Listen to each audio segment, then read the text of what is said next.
Change your heart, change your life, change the planet. Hey everybody, it's Tim Van Orden coming to you from my car in Manchester, Vermont. I'm about to run up Mount Equinox right over there and getting myself prepared for this workout. It is a Tuesday, which means it is a hard uphill effort day. And my goal today is to try to beat the course record on Strava for the Red Gate to Summit Trail.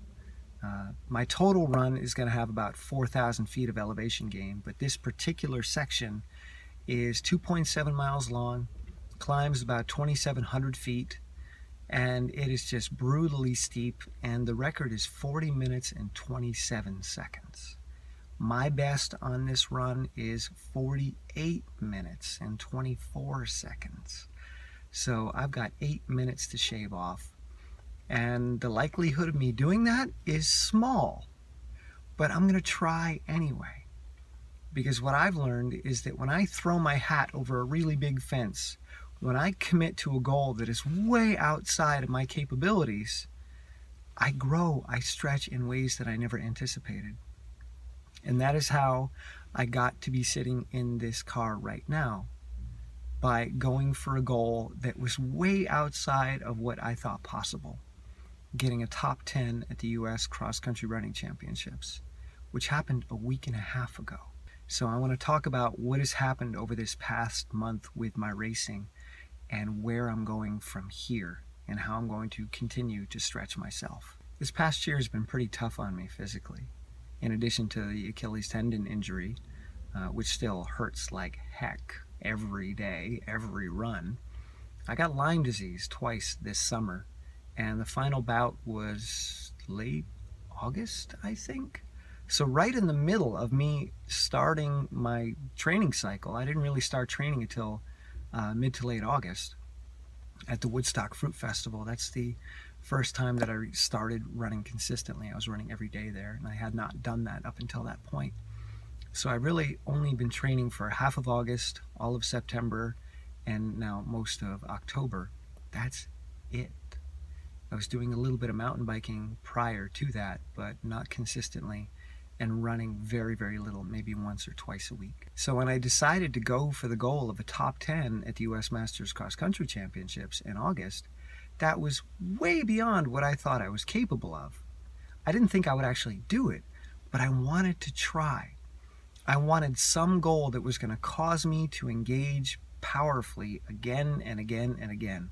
Something to keep me honest, something to keep me in the game, something to get me excited about doing the work, the hard work. And although I didn't think it was going to be possible, I was proven quite delightfully wrong. Prior to the U.S. Cross Country Championships, 2 weeks earlier was the U.S. Masters 5K Road Championships. And I am not a 5K road runner. I never have been. I don't train for 5K road races. I hate them. So I went into that race simply as a workout. That's it. I just wanted a fast, hard workout. I didn't even taper for that race. I had a pretty intense training load that week right up until the race. And when I got into the race, my legs felt dead, and that was fine because I didn't expect anything. But then I got out there in the race, and I'm feeling pretty good. And before you know it, I crossed the line in 10th place. So I got 10th in a U.S. Road Championship, which was pretty exciting. I got the bronze medal in my age group, 45 to 49, which was even more exciting. Did not expect that at all. So I had already done what I set out to do 2 weeks prior. Unfortunately, I showed up to the cross-country race sick. I got an upper respiratory infection, possibly due to the hard training and the weather and hanging out with other people that were sick. So the morning of the race, I was congested, I had a sore throat, my legs felt really heavy. And I said, you know what, it's okay. This is not your day. You've already proven it on the road, the 5K championships. You did it. You met your goal. So whatever happens today, no big deal. Don't worry about it. Don't beat yourself up. Don't be disappointed if you get your doors blown off. So I got to the line and I just relaxed. I looked around and there were some mega studs on the line, some guys that have won many U.S. championships. Chad Newton in particular, he's got more U.S. Master Championships than I do. He might have like 15. This guy is just unbeatable. I've only beaten him once in many, many races together. And my own teammate, Greg Putnam, who I thought would be giving Chad a run for his money in that race. My goal was to try to be close to Greg before the race started, but then showing up sick. I thought, you know what, just go out there and run. Don't worry about them. Just do the best you can. That's it. Forget about your goal. Just do the best you can. So the race started. Felt pretty good. Going up the first hill, like half a mile in, I was maybe in 15th place. And then we got to the top of the hill and everybody slowed down because they went out a little too hard. And I felt fresh. So I said, you know what? Let's go. And I sped up, and before you know it, I caught up to Chad Newton, and I caught up to Greg, my teammate, and it was the three of us running together. And Chad threw in some surges, which really freaked the crap out of me because I was running really fast right at the limit. But I matched his surges, and he and Greg and I started to break away. And about a mile and a half in, I took the lead, which just is the most incredible feeling if you've never been in that position before. When you show up at something and you don't think you've got it, you think everything has gone south, and then there you are, you're in the lead of a national championship, and it just, there's something that happens in those moments. And even though you're right at the limit, and even though you're in a lot of pain, you don't mind. It feels incredible. So I led until about 1.8 miles. I led for maybe, 3/10, 4/10 of a mile. And then we came to a big climb, and I backed off a little bit because that's my strategy. Back off a little bit on the climbs and then really push when you get to the top because everybody else will be tired. So I let them get a little bit ahead of me, which at that point was a mistake because once you lose contact with people, it's really, really hard to get it back if you're redlining. So I let them gap me by a few seconds, and I just couldn't close that gap. And then when we got to the final sprint to the finish, I couldn't move with them.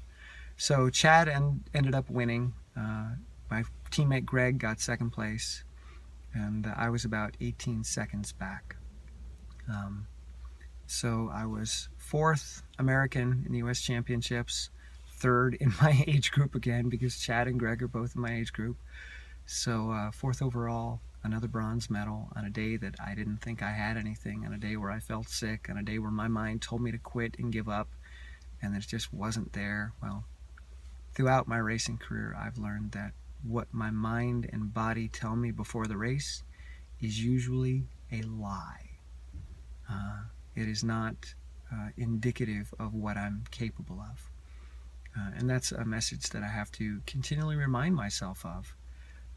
That when I show up in the line and I just don't feel it, it's like, okay, that's fine. You don't have to feel it, but that doesn't mean you can't still go for it. So better than expected. Only 16 or 18 seconds outside of winning a national championship. That's pretty cool. I ended up running a 16:18. Yeah, Chad ran a 16:01, so I have 17 seconds out of the lead. And that is a pretty fast time for 5K cross country for an old guy. 16:18, so I'm pumped. And that just got me even more motivated. So instead of hanging up the shoes and saying, okay, I've done it, I now have 2 bronze medals, a top 10 and a top 5 at US Championships with only 2 months of training. Vegan diet, yay. So I thought, why quit there? There are 2 more really big races, cross-country races. This past weekend was the Mayor's Cup in Boston, which is as competitive as the US Championships. In fact, many of the same guys show up. So I just did that a couple days ago in Boston. And this time I felt good, and my goal was to run with the leaders from the start. And again, my teammate, Greg Putnam, was there, who got second at the US Championships. And my goal was just to run with him. And Chris McGill from Boston Athletic Association, who wins all the New England Masters stuff on the road, I thought, I just want to stay with these guys for as long as I can. They're going to be the 2 guys in the lead, so just stay with them. And that's what I did. I went out hard, way in over my head. Our first mile was 5:05, which for cross country with some hills and on grass and rough surfaces and corners, that's moving. And I never felt comfortable or fast, but my goal was just to stay with them, to tune into them, to move like they're moving, to match their stride, to match their breathing, to become them, so that I don't have to focus on my own pain or my own experience. And I ran with them until 150 meters before the finish line. There were 3 of us coming to the finish line and 2 BAA guys right behind me. So there were essentially like a group of 5 of us with 150 meters to go. And I just had nothing left. So Greg and Chris really kicked hard. Chris McGill ended up winning by a second over Greg. So Greg got second place again by 1 second, same as the US Championships. And then the 2 BAA guys passed me with maybe like, I don't know, 60 to 100 meters to go. And I just couldn't hold on. I had no kick. So they ended up gapping me by 6 seconds in like the last 80 meters because they were hauling and I was just trying to make it to the finish line. But 7 seconds out of the win in a huge event, 6 seconds behind Greg. I was 16 seconds behind him at the US Championship, so I'm getting faster. So I continue to improve, which is really, really, really exciting. And I'm now at a level where I am national caliber again, with just 2 months of training back. And that gets me really, really pumped to take on things like Mount Equinox and to get excited about the hard work because I'm actually seeing the results of doing it. And then in a week and a half, November 8th, is the New England Masters Cross Country 8K Championships. Last one was a 5K, so this is the 8K Championships. Tons of studs are going to be there. My teammate Greg's going to be there. Chris McGill will be there again. Peter Hammer, Harry Flynn, possibly Mike Galoob. Really, really fast guys. Chad Newton has come up for this race before from North Carolina. And 8K is a whole new ball game over 5. But again, my goal is to go out there and run with the leaders from the start and just hold on, to become them, to match them, to feel them. So for the next 2 weeks, I am going to bust my butt. I'm going to put in some really high mileage this week, especially with hopefully 10 to 15,000 feet of elevation gain this week. So maybe 80 miles with 1,500 to 2,000 feet of vertical gain every day. So like 12 miles a day with that much gain in it every day. And that's really going to beat me up this week. And then next week, I'll probably do a 70-mile week, really loading the front of the week and then easing off at the end of the week as I approach the New England Championships. But that's where I am. That's what's going on.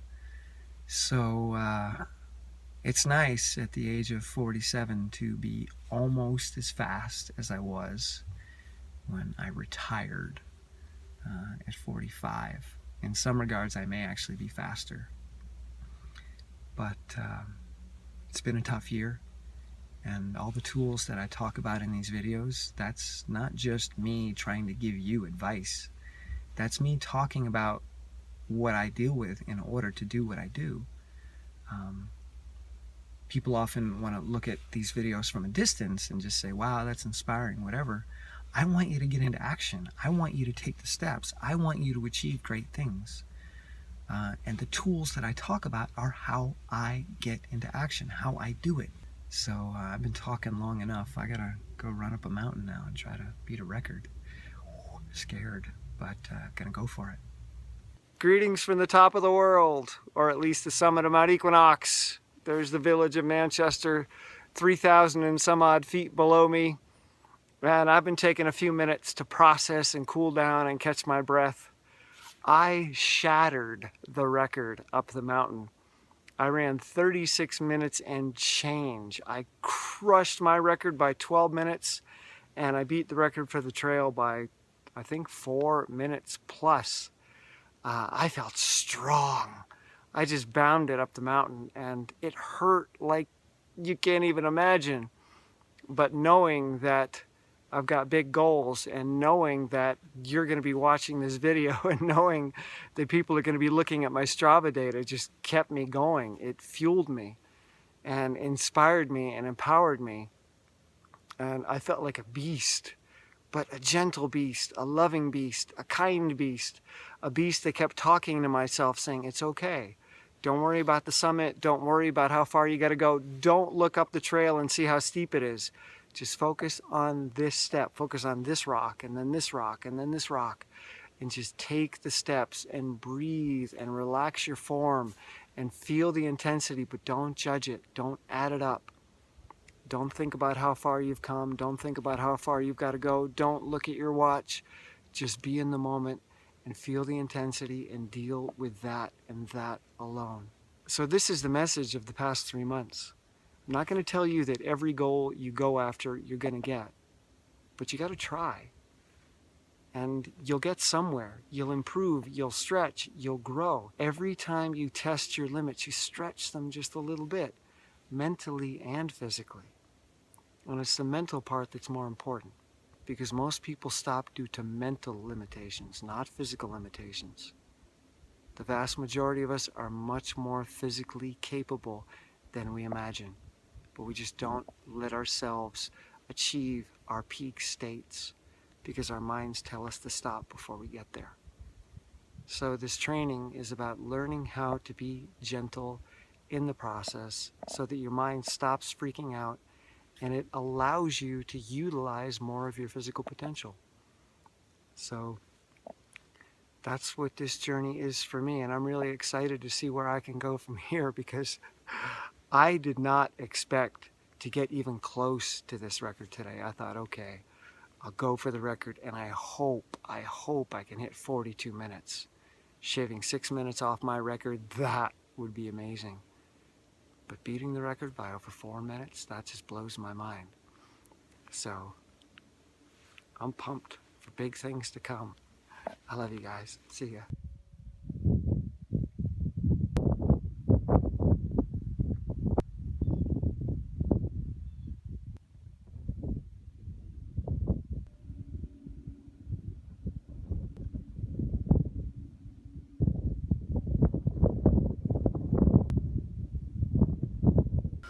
If we focus on how we actually feel right now and anchor to it, we're capable of so much. But if we focus on the past and add it to the future and then make a story about how terrible it is, about how unbearable it is, we won't be able to do it.